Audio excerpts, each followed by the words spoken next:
Hey y'all, it's Carmen with Real Life, Real Wife, and I am here to do a little bit of a share and how I do my cupcake rosettes. But first and foremost, the main reason I'm here is to do a shout out. This community is so amazing about supporting each other. And I know several of y'all know her because she has been supportive for so long to so many people for the last few months, and she's been just an absolute doll to so many of us.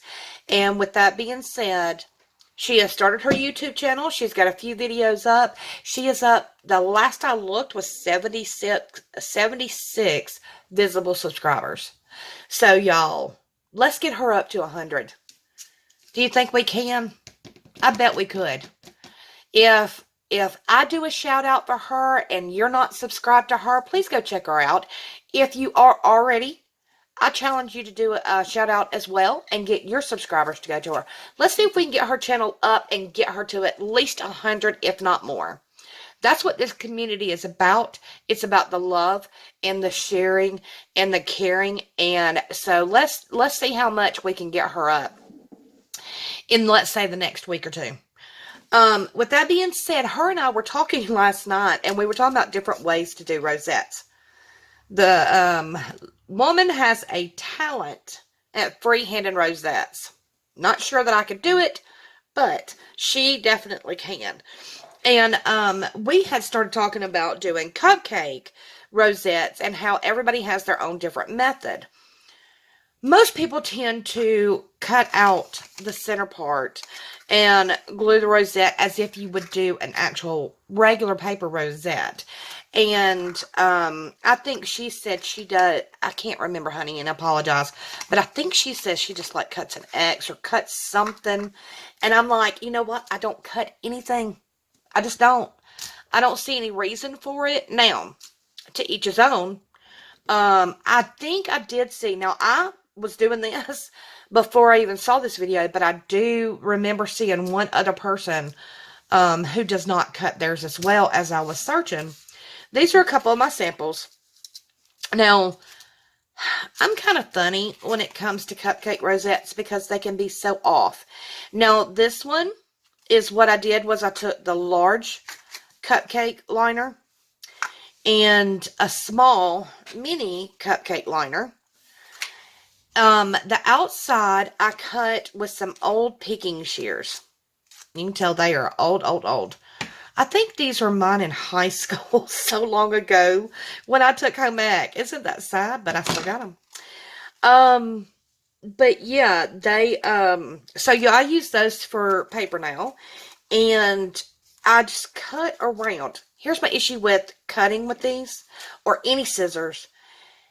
Trying to round it, I just want to keep hacking. It's maybe that's part of my OCD. So I'm not, even though I do love the spikiness of that, I left the center one the same as if when I folded it. And then I used a scallop punch and a heart punch for the center of that one.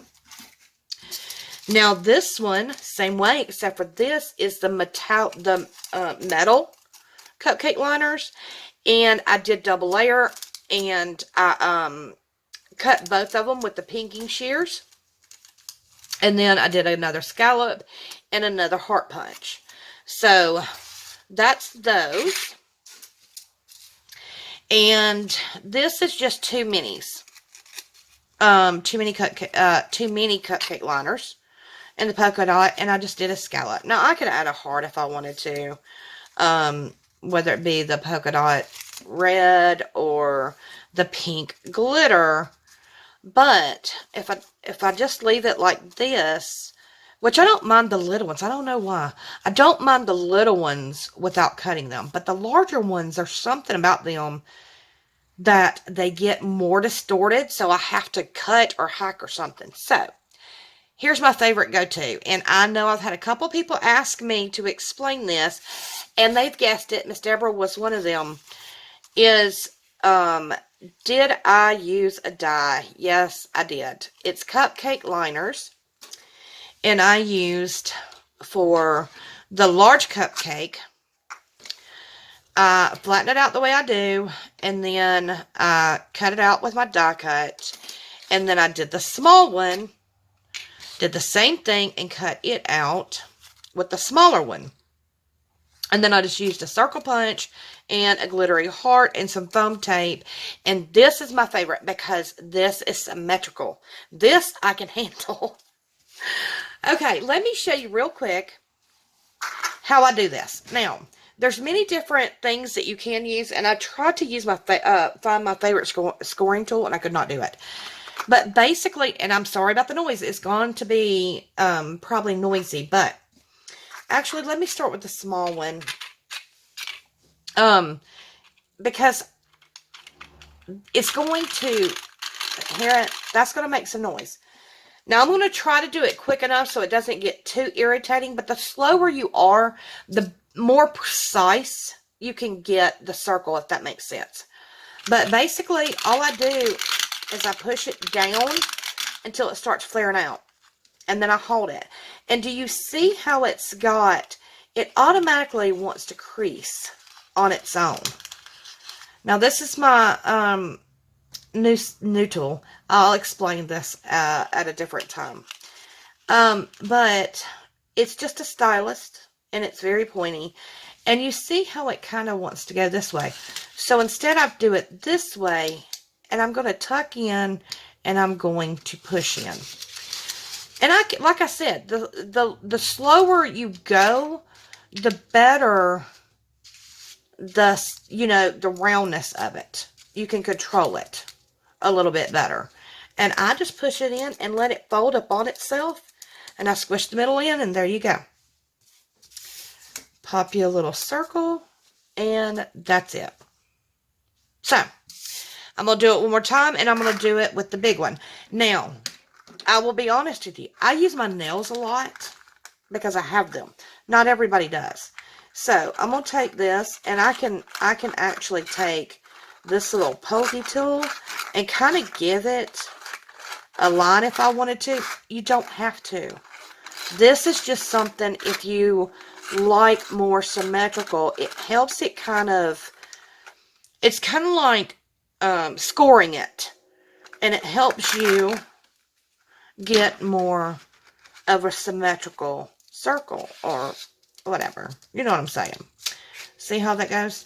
Now, if I wanted to, I could take this and probably push it in a little bit more and go that route. And then I just kind of push it in the middle. And then if I wanted to do this one, same thing. See how that one creased on there?